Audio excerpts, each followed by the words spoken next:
saudara-saudara kita yang ada di Palestina, mereka telah melakukan peperangan sudah hari ke-41 hari. Sekitar 41 hari mereka sudah bertempur melawan penjajah Israel.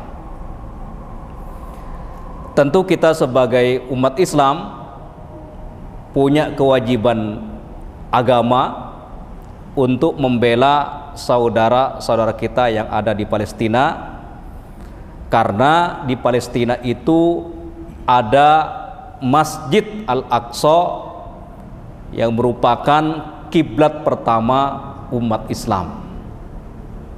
Itu alasan dari sisi agama.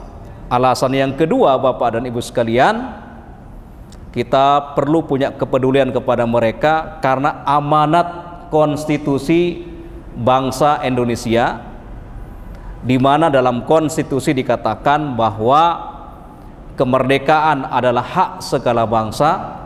Oleh karenanya penjajahan di atas dunia harus dihapuskan karena tidak sesuai dengan peri kemanusiaan dan peri keadilan.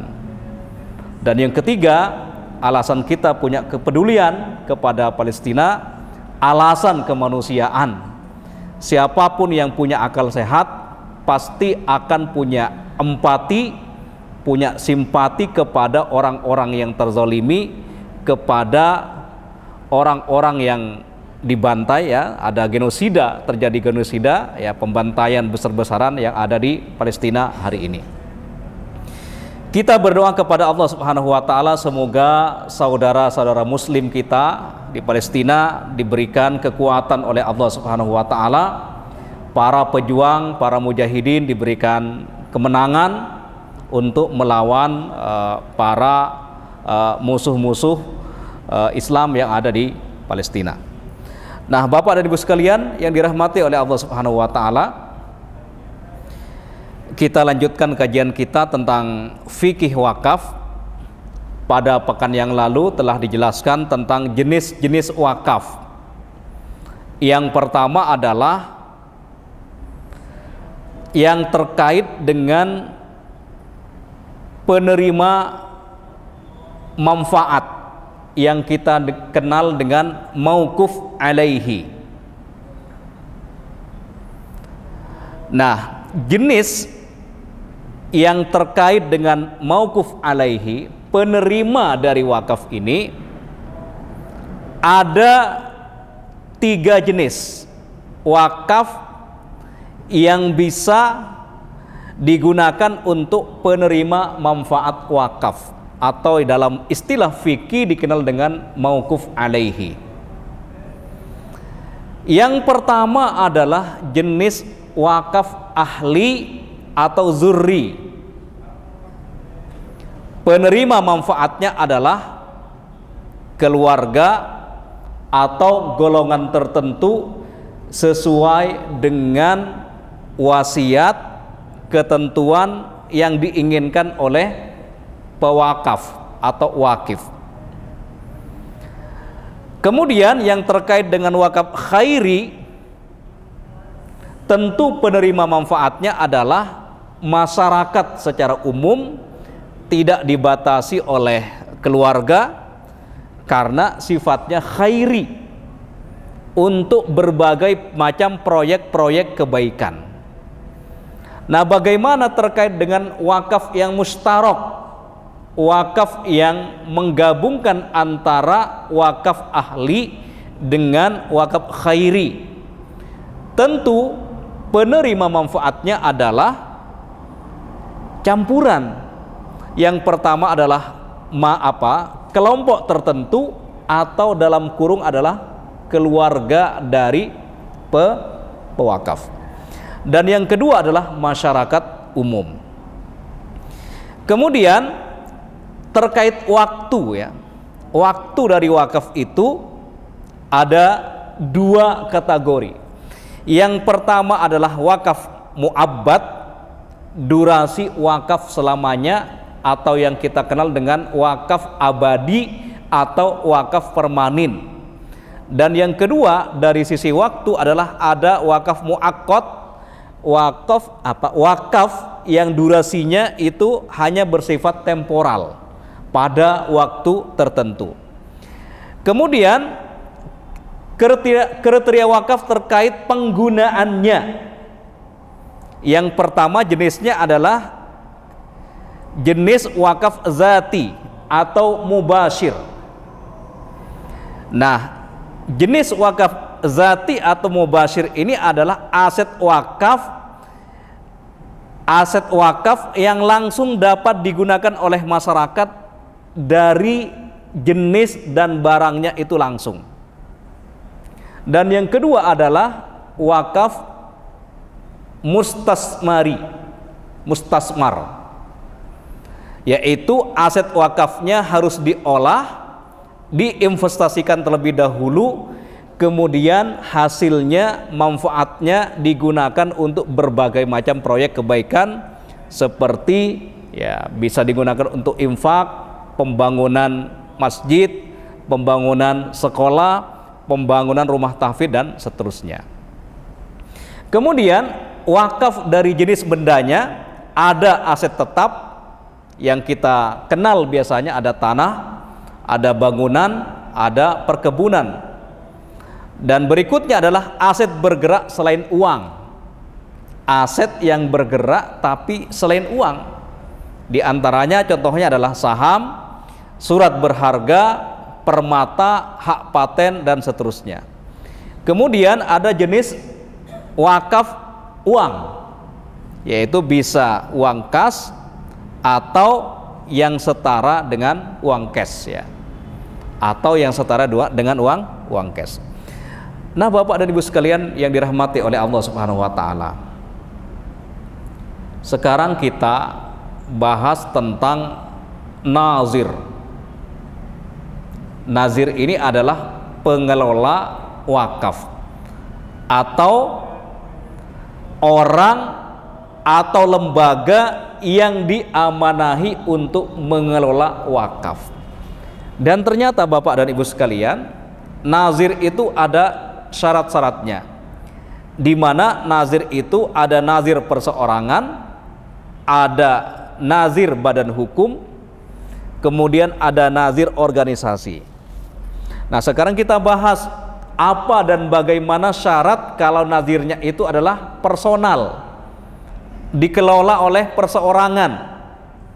Nah, dalam regulasi wakaf yang ada di Indonesia, yang pertama syaratnya adalah warga negara Indonesia.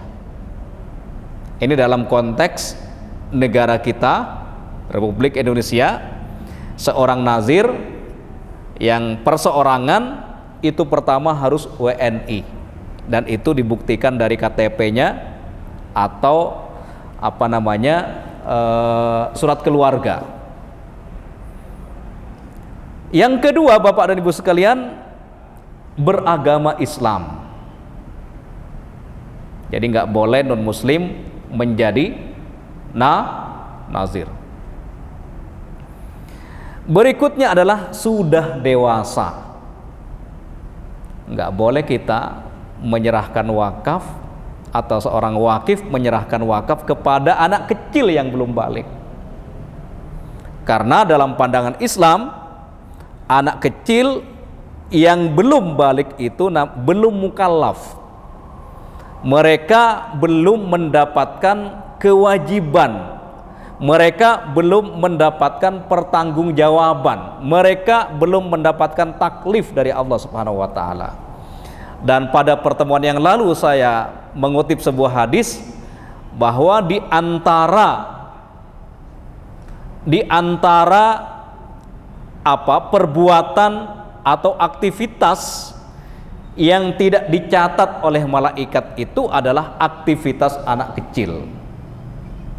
Rufi'al qalamu an salas.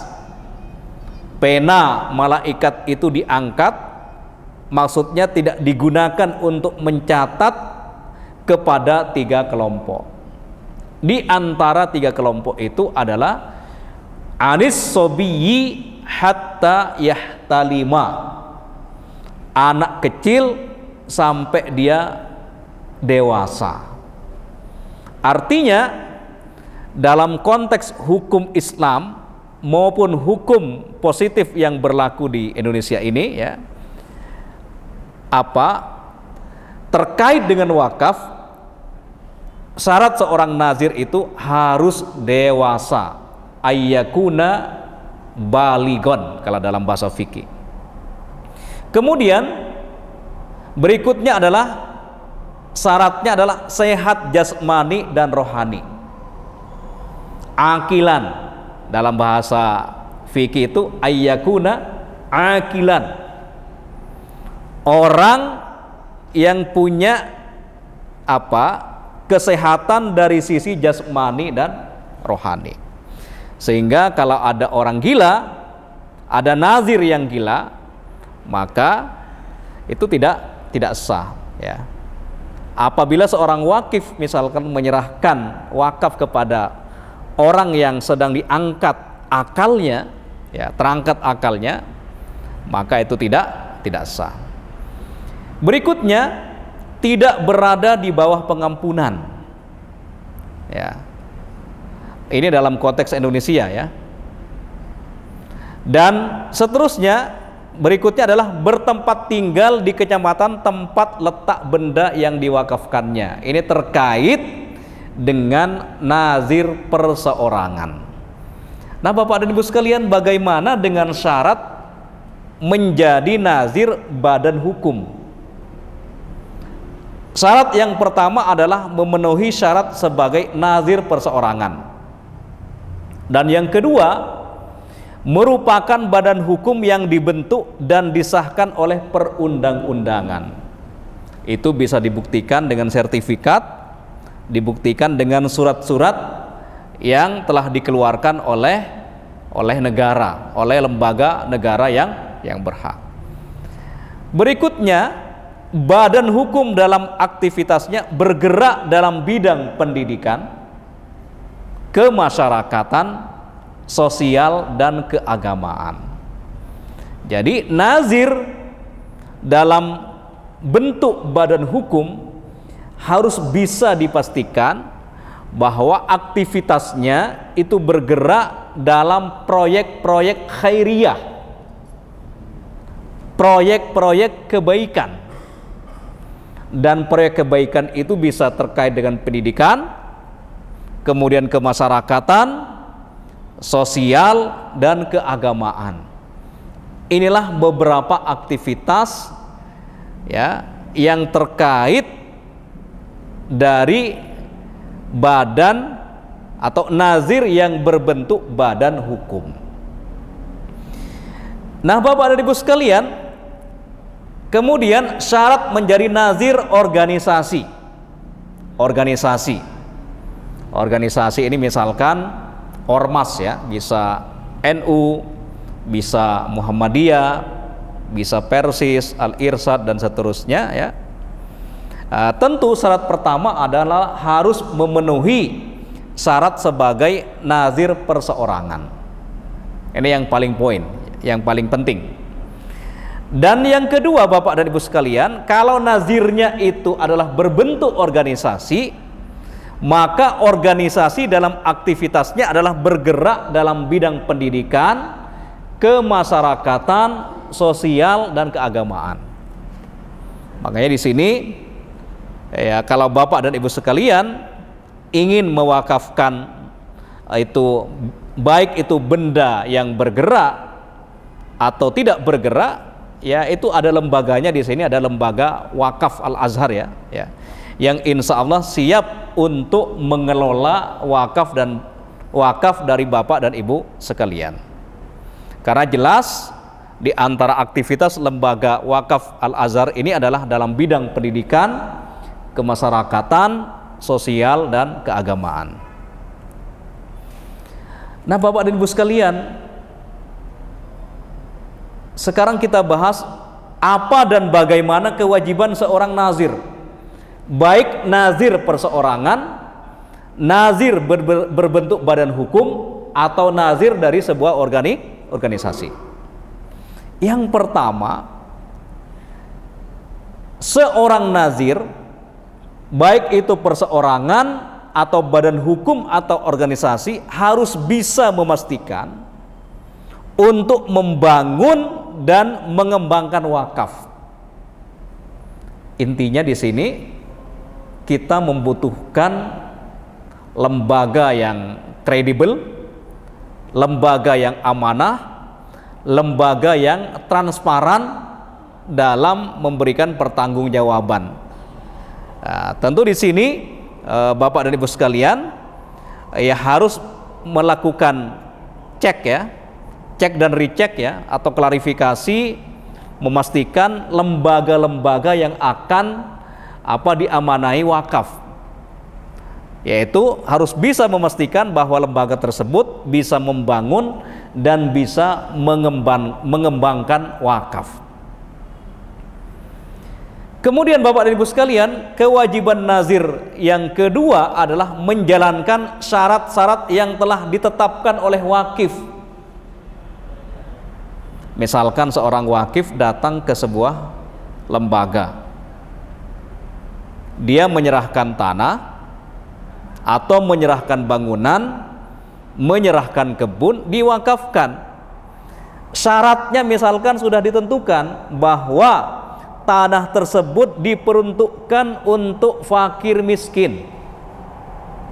Makanya di awal ketika ada ijab kabul antara nazir dengan seorang wakif, harus bisa dipastikan peruntukan wakaf tersebut. Misalnya seorang wakif berkata kepada nazir, ini saya akan mewakafkan rumah, diperuntukkan untuk para dai, diperuntukkan untuk para pejuang-pejuang dakwah, diperuntukkan untuk pendidikan.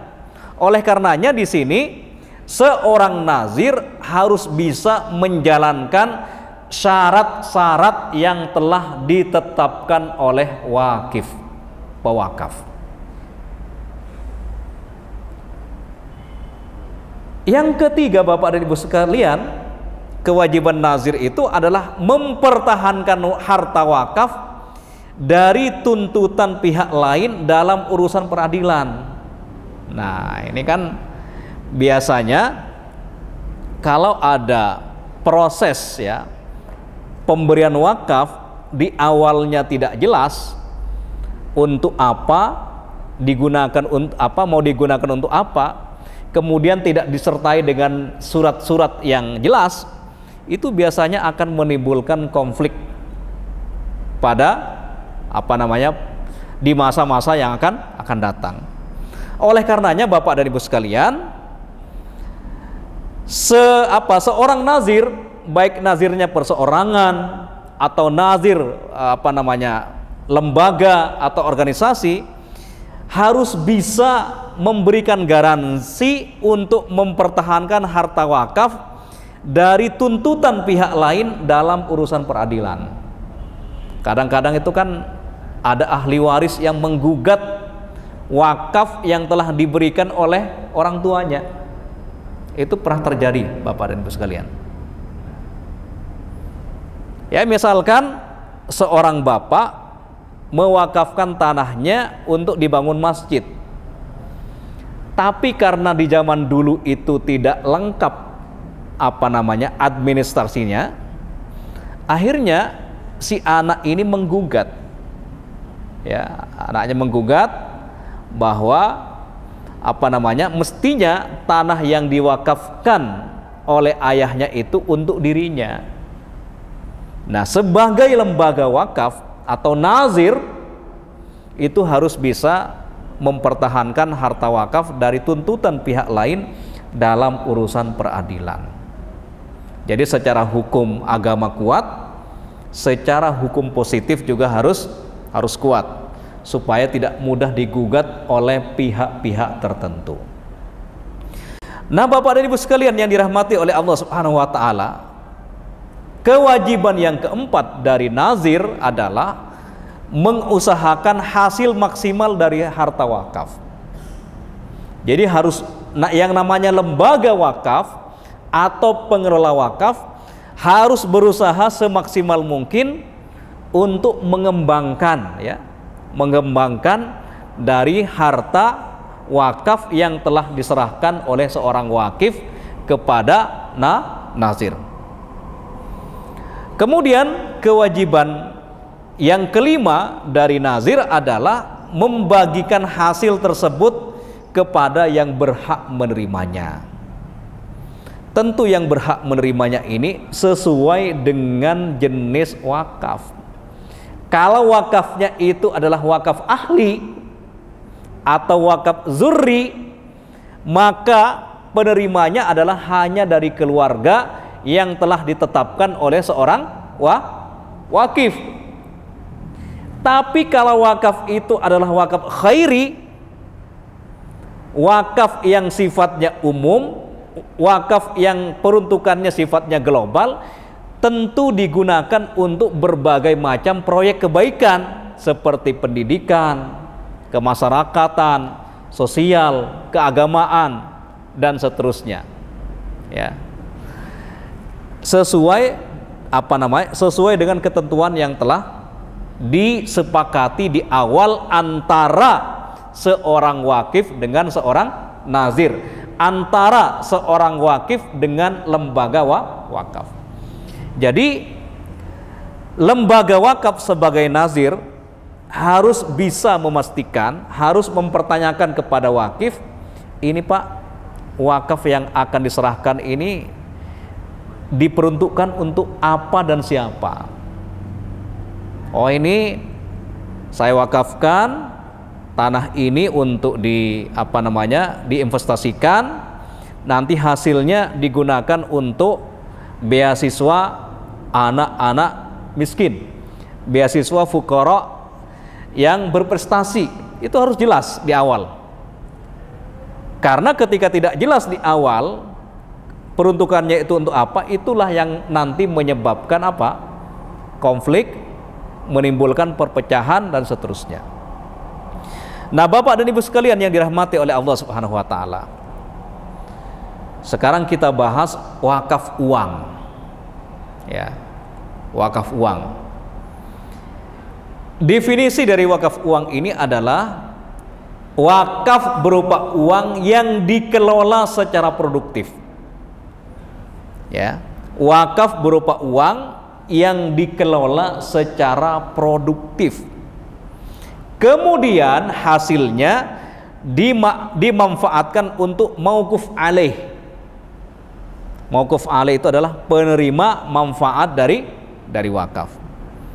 Jadi Bapak dan Ibu sekalian, wakaf itu tidak hanya dari wakaf yang yang tidak bergerak, tetapi ada wakaf juga yang bergerak, di antaranya adalah wakaf uang. Misalkan Bapak dan Ibu sekalian sebagai wakif menyerahkan uang kepada nazir. Nazirnya bisa perseorangan, bisa lembaga, bisa organisasi, tapi wakafnya berupa uang. Uang ini kemudian dikelola.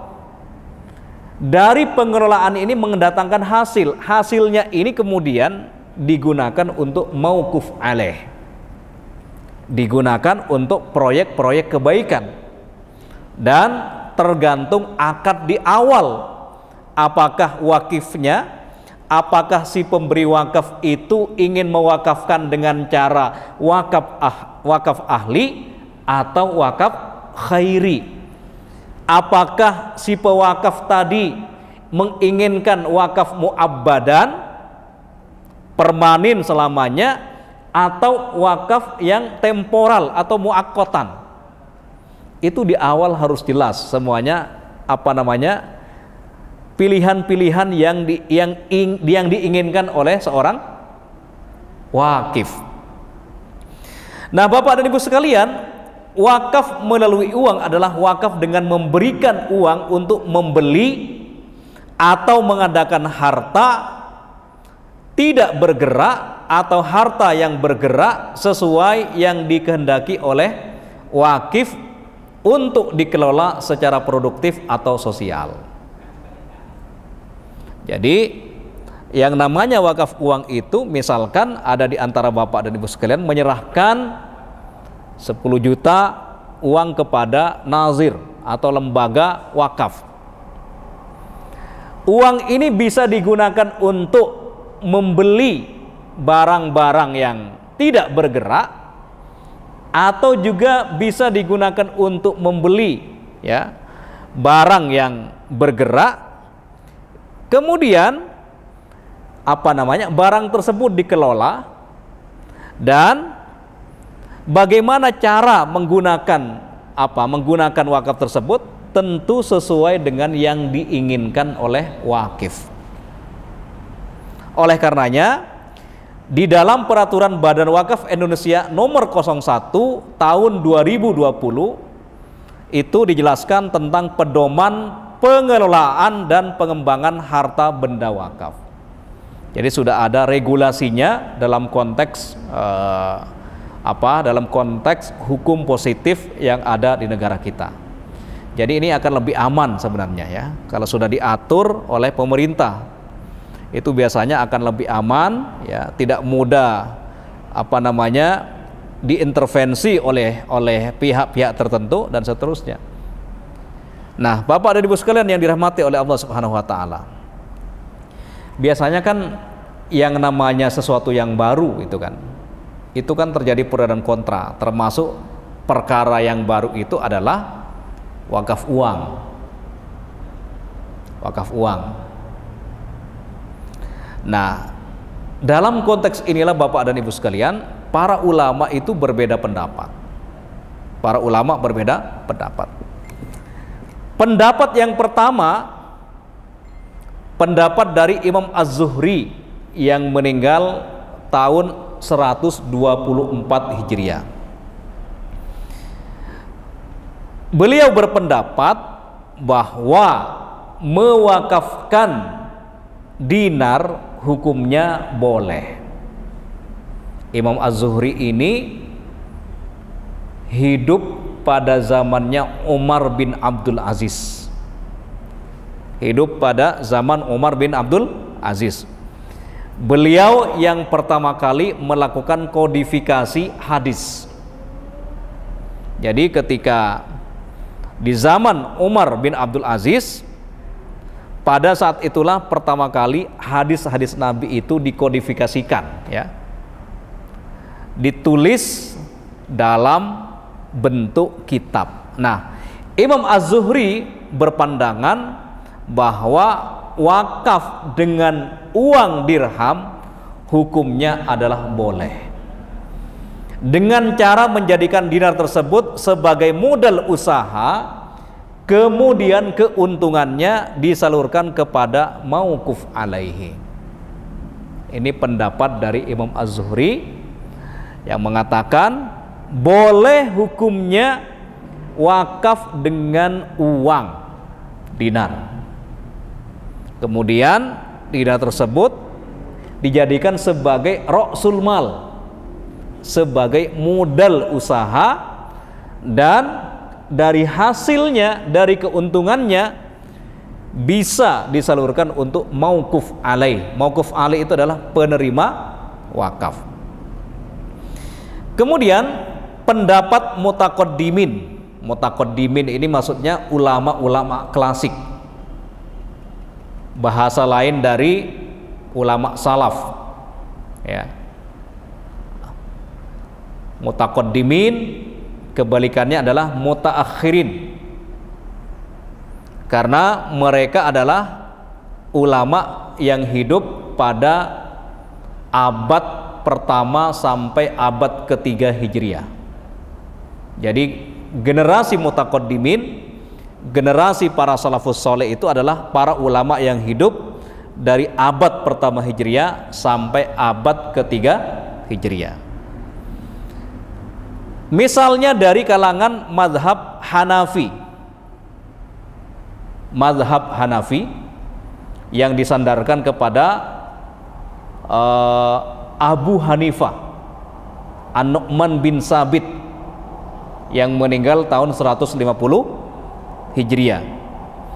Beliau mengatakan, beliau berpendapat boleh wakaf uang dinar dan dirham sebagai pengecualian atas dasar istihsan bin al-urf, berdasarkan asar dari Abdullah bin Mas'ud, di mana Abdullah bin Mas'ud berkata, apa yang dipandang baik oleh kaum muslimin maka dalam pandangan Allah adalah baik, dan apa yang dipandang buruk oleh kaum muslimin maka dalam pandangan Allah itu pun buruk. Ma ra'ahul muslimuna hasanan fahuwa indallahi hasan. Sesuatu yang dipandang baik oleh kaum muslimin, insya Allah dalam pandangan Allah juga baik, karena kaum muslimin itu tidak akan pernah bersepakat atas kesesatan. La tattafiqu ummati ala dhalalah. Umatku secara umum, kata Nabi, tidak akan pernah berkonsensus, tidak akan pernah bersepakat pada sebuah kesalahan dan kesesatan. Inilah yang dijadikan alasan oleh mazhab Hanafi bahwa wakaf dengan dirham, wakaf dengan dinar itu dibolehkan berdasarkan asar, ya, asar dari Abdullah bin Mas'ud. Jadi asar itu riwayat atau ucapan yang kadang disandarkan kepada Nabi, tapi lebih terkenal yang namanya asar itu ucapan atau riwayat yang disandarkan kepada sahabat dan tabi'in. Itu dalam ilmu hadis itu nanti ada asar, ada hadis, ada sunnah, kemudian ada khobar dan seterusnya. Itu dibahas di awal-awal kita mempelajari ilmu hadis. Nah, yang menarik Bapak dan Ibu sekalian, mazhab Hanafi itu membolehkan wakaf dengan uang dirham dan dinar berdasarkan asar dari Abdullah bin Mas'ud yang mengatakan, ma ra'ahul muslimuna hasanan fahuwa indallahi hasanun. Sesuatu yang dipandang baik oleh kaum muslimin, insya Allah dalam pandangan Allah itu baik. Karena Nabi menjamin bahwa umatku tidak akan pernah bersepakat atas kesesatan. La tattafiqu ummati ala dhalalah. Umat Nabi Muhammad sallallahu alaihi wasallam sampai kapanpun tidak akan pernah bersepakat atas kesesatan. Oleh karenanya biasanya kelompok-kelompok yang menyimpang itu adalah kelompok yang minoritas. Kelompok-kelompok yang yang dolal itu biasanya kelompok-kelompok yang minoritas. Oleh karenanya di antara sebutan ahlu sunnah wal jamaah itu adalah orang yang konsisten berpegang kepada as-sawadul a'zam, kepada pendapat mayoritas. Nah, Bapak dan Ibu sekalian yang dirahmati oleh Allah Subhanahu wa taala. Ini kalau kita pelajari dasar hukum wakaf uang, ternyata pada fatwa yang dikeluarkan oleh Majelis Ulama Indonesia tahun 2002, ya. Jadi fatwa MUI mengatakan bahwa wakaf uang hukumnya boleh. Nanti bisa di fatwanya secara lengkap bisa dicari di Google, ya. Lengkapnya, misalnya ada PDF-nya. Jadi Majelis Ulama Indonesia sudah memberikan fatwa boleh melakukan wakaf dengan uang. Ini tadi sudah ada pendapat dari Imam Az-Zuhri dari mazhab Hanafi dan diperkuat oleh fatwa Majelis Ulama Indonesia tahun 2002. Fatwa MUI yang terbaru apa, Bapak dan Ibu sekalian? Fatwa nomor 83 tahun 2023 tentang hukum mendukung perjuangan Palestina. Itu fatwa yang terbaru. dikeluarkan pada tanggal 10 November. Kemudian dasar hukum wakaf dalam konteks hukum negara Indonesia, yaitu Undang-Undang Nomor 41 Tahun 2004 tentang wakaf dan PP Nomor 42 Tahun 2006 tentang pelaksanaannya. Yang ketiga, Peraturan Menteri Agama Nomor 4 Tahun 2009 tentang administrasi pendaftaran wakaf uang. Kemudian Peraturan BWI Badan Wakaf Indonesia, sekarang ini sedang seleksi ya, sedang seleksi untuk komisionernya ya, yaitu Peraturan BWI Nomor 1 Tahun 2009 tentang pedoman pengelolaan dan pengembangan harta benda wakaf bergerak berupa uang. Berikutnya adalah Peraturan BWI Nomor 01 Tahun 2020 tentang pedoman pengelolaan dan pengembangan harta benda wakaf. Ini dasar hukum ya dari wakaf uang. Tadi saya kutipkan pendapat ulama salaf ya, dari mutaqaddimin, kemudian juga dari Imam Ibnu Syihab Az-Zuhri, diperkuat juga oleh fatwa Majelis Ulama Indonesia. Gimana, masih ada waktu atau gimana? Buat pertanyaan aja kali ya? Ya. Silahkan Bapak dan Ibu kalau ada pertanyaan. Kalau nggak ada kita lanjut. Oke, lanjut. Nah, Bapak dan Ibu sekalian, terkait wakaf uang itu ada beberapa ketentuan. Yang pertama, wakaf uang adalah wakaf yang dilakukan seseorang, kelompok orang, lembaga atau badan hukum dalam bentuk uang tunai. Jadi wakaf itu bisa dilakukan oleh personal, individu, atau perseorangan, atau kelompok orang, kolektif, ya, atau lembaga. Ya, misalkan ada lembaga yang mewakafkan, antar lembaga kan bisa kan? Lembaga Al-Azhar misalkan juga mewakafkan kepada lembaga wakaf yang lain, itu bisa juga. Ya. Atau badan hukum dalam bentuk uang tunai. Jadi wakifnya itu bisa berbentuk perseorangan,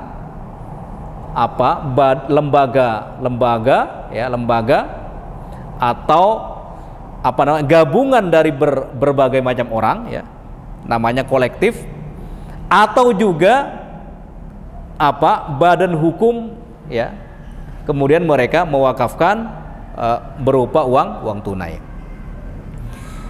Ketentuan yang kedua Bapak dan Ibu sekalian terkait wakaf uang, termasuk ke dalam pengertian uang adalah surat-surat berharga. Jadi kalau Bapak dan Ibu sekalian punya surat-surat berharga, itu juga bisa disamakan dengan kategori wakaf uang. Berikutnya adalah uang yang diserahkan dalam bentuk rupiah. Kenapa dalam bentuk rupiah ya? Karena memang kita ini kan hidup di negara Indonesia gitu kan. Karena kalau menggunakan uang yang lain, mata uang yang lain, itu biasanya nanti akan menyebabkan harganya itu tidak stabil gitu, maksud saya begini. Tapi kalau uang rupiah itu sudah, misalkan ada seorang wakif menyerahkan uang 10 juta, itu kan jelas itu kan.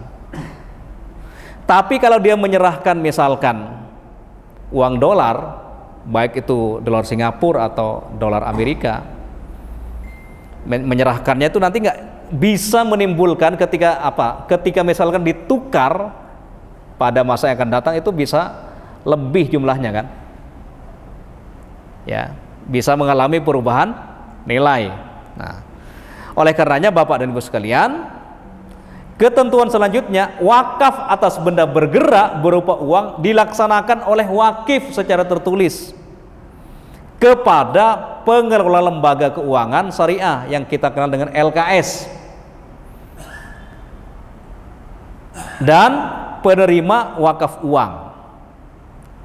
Jadi wakaf atas benda yang bergerak berupa uang dilaksanakan oleh wakif secara tertulis, diserahkan kepada pengelola lembaga keuangan syariah atau penerima wakaf uang. Nah, LKS PWU ini kemudian menertibkan sertifikat wakaf uang yang kita kenal dengan SWU dan memberikan SWU tersebut kepada wakif dan nazir sebagai bukti penyerahan harta benda wakaf.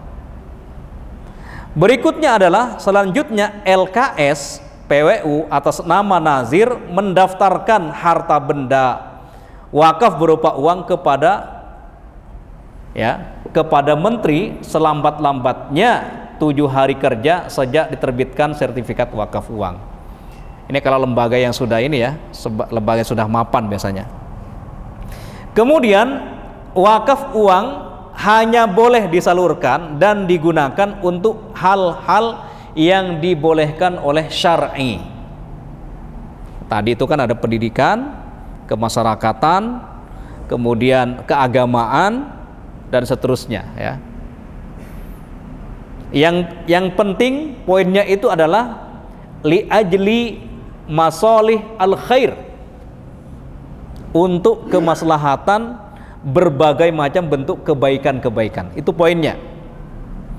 Kemudian Bapak dan Ibu sekalian, nilai pokok wakaf uang harus dijamin kelestariannya, tidak boleh dijual, dihibahkan atau diwariskan. Ini beberapa ketentuan terkait wakaf uang. Nah, Bapak dan Ibu sekalian yang dirahmati oleh Allah Subhanahu wa taala, wakaf melalui uang berdasarkan peraturan BWI nomor 1 tahun 2020 pasal 20 sampai pasal 21 menjelaskan bahwa wakaf melalui uang, harta benda wakafnya adalah barang atau benda yang dibeli atau diadakan dari dana wakaf melalui uang. Berikutnya adalah harta benda tidak bergerak atau harta benda yang bergerak yang dibeli atau diadakan dari dana wakaf melalui uang harus dijaga kelestariannya, tidak boleh dijual, diwariskan dan dihibahkan. Sementara pada pasal 21 dijelaskan bahwa penerimaan wakaf melalui uang oleh nazir dapat dilakukan secara langsung dengan menyerahkan sejumlah uang kepada nazir dan atau melalui rekening wakaf melalui uang atas nama nazir di LKS PWU. Ini ketentuannya. Yang kedua, nazir menerbitkan tanda bukti penerimaan wakaf melalui uang dari wakif.